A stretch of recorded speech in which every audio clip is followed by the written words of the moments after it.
This is a first attempt at a video selfie here on the Oregon coast in Coos Bay. It's Tuesday, March 25th, 2025. And we're at Sunset Bay. And Mez here makes a great tour guide. I'm going to show you something very unusual. Right over here, I'm going to switch this around. Mez showed me these interesting formations and asked me if I thought I could figure out what they are. So as you can see, she said that people think these are rocks.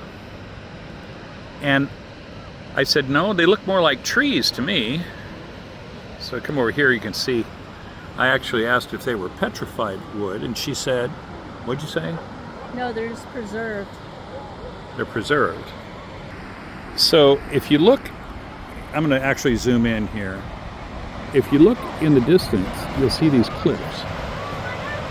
There's where the water comes in from the ocean. And then you have these cliffs, and they go all the way around this cove. Here it is from the other angle. Go around these cove. But if you look at these cliffs, you can see how sharply cut they are. They're almost straight down.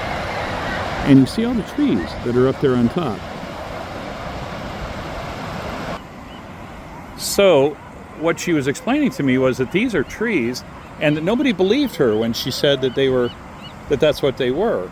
But we figured that what happened was this cove used to actually be a big flat piece of ground that sometime in the distant past there was probably a great earthquake that came and collapsed this whole thing down. And where the trees are up there on the ridges, actually up on the higher elevations there, that this whole cove was actually just a piece of that collapsed down to the ground.